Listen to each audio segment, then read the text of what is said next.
नमस्कार दोस्तों भारत में डॉक्टर बनना सिर्फ एक सपना नहीं, लाखों परिवारों की उम्मीद होती है। हर साल करोड़ों रुपए खर्च होते हैं, बच्चे दिन रात पढ़ते हैं, माँ बाप अपनी जिंदगी की कमाई लगा देते हैं, लेकिन अगर परीक्षा शुरू होने से पहले ही पेपर बिक जाए तो मेहनत का क्या मोल रह जाता है। वर्ष 2024 में नीट विवाद ने पूरे देश को हिला दिया था, लेकिन वर्ष 2026 में फिर वही सवाल लौट आया। क्या भारत की सबसे बड़ी मेडिकल परीक्षा सुरक्षित है? क्या पेपर लीक माफिया सिस्टम से ज्यादा ताकतवर हो चुका है? और सबसे बड़ा सवाल, क्या लाखों छात्रों का भविष्य खतरे में है?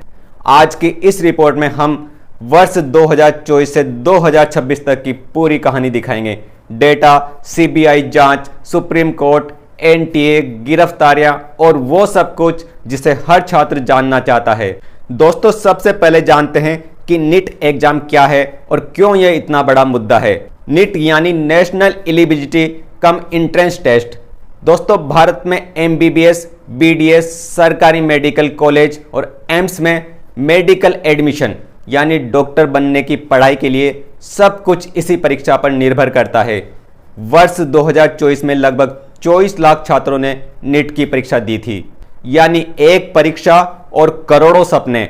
दोस्तों, नीट विवाद की शुरुआत होती है वर्ष 2024 से। दोस्तों, नीट यूजी 2024 के दौरान Subodh Kumar Singh national testing agency यानी एनटीए के डायरेक्टर जनरल डीजी थे।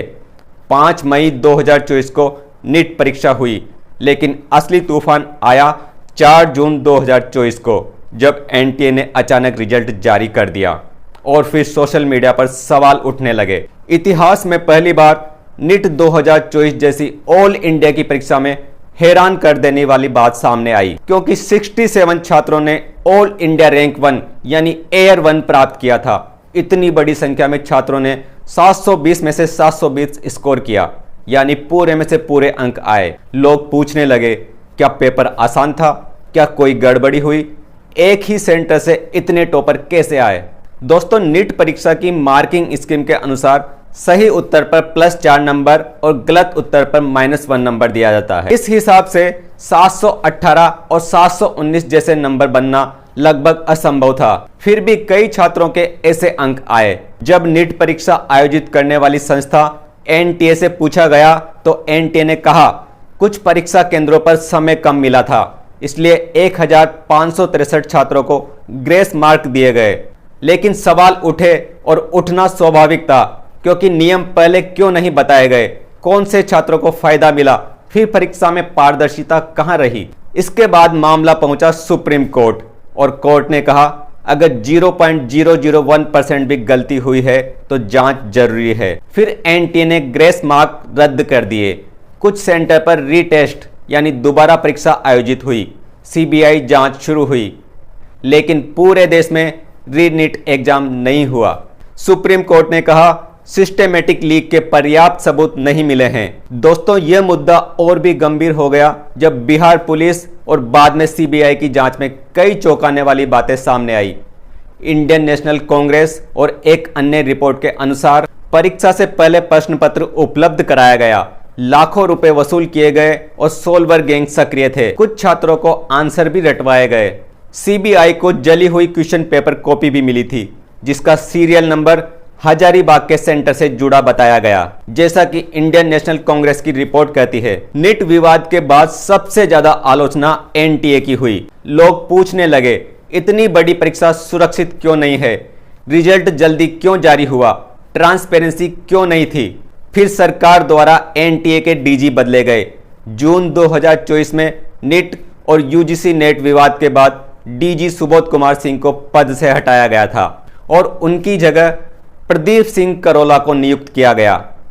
दोस्तों, आपको बता दें, सुबोध कुमार सिंह वर्तमान में छत्तीसगढ़ के मुख्यमंत्री के प्रिंसिपल सेक्रेटरी यानी प्रधान सचिव के पद पर कार्यरत है। हो सकता है मेरी यह बात सुनकर आपका दिमाग घूमे। खैर, यह सरकार का फैसला है, हम कुछ नहीं कर सकते। वर्ष 2025 में सरकार ने दावा किया कि अब नीट परीक्षा में सिक्योरिटी बढ़ा दी गई है, डिजिटल मॉनिटरिंग मजबूत हुई है, सेंटर पर सर्विलेंस बढ़ा दिया गया है, लेकिन छात्रों का भरोसा पूरी तरह वापस नहीं आया।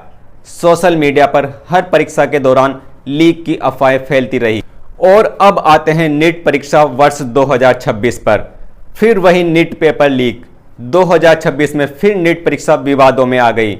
शायद सिस्टम में कोई सुधार नहीं हुआ। सीबीआई ने कई राज्यों में छापेमारी की, कई गिरफ्तारियां हुई।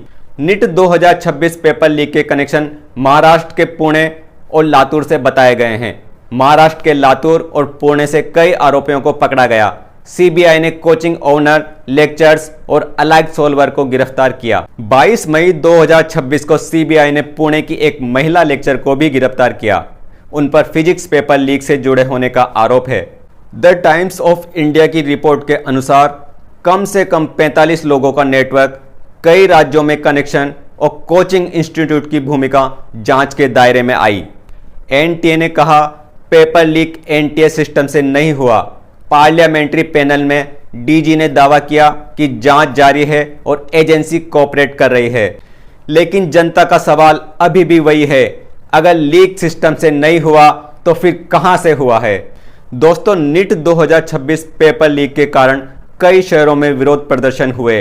राजनीतिक पार्टियां सड़कों पर उतरी और कई छात्रों ने ट्रांसपेरेंसी की मांग की। अब सबसे बड़ा सवाल, क्या इंडिया में एग्जाम माफिया बन चुका है? हर बड़े पेपर लीक में coaching links, paper solver, WhatsApp और टेलीग्राम ग्रुप का नाम सामने आता है।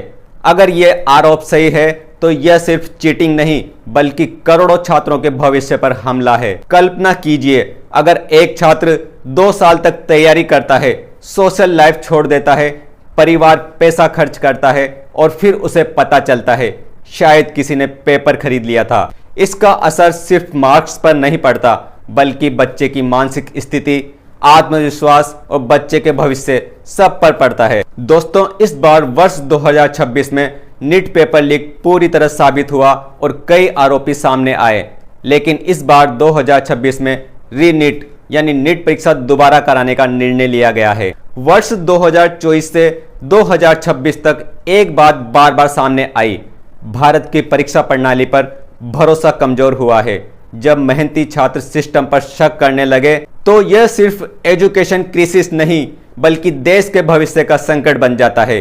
नीट सिर्फ एक परीक्षा नहीं, ये लाखों परिवारों की उम्मीद है और अगर इस उम्मीद पर भरोसा टूट गया तो सबसे बड़ा नुकसान भारत का होगा। अगर आप चाहते हैं कि परीक्षा व्यवस्था पारदर्शी बने तो इस वीडियो को ज्यादा से ज्यादा शेयर कीजिए और शिक्षा, राजनीति और सिस्टम की सच्चाई जानने के लिए हमारे चैनल असली सच को सब्सक्राइब जरूर करें।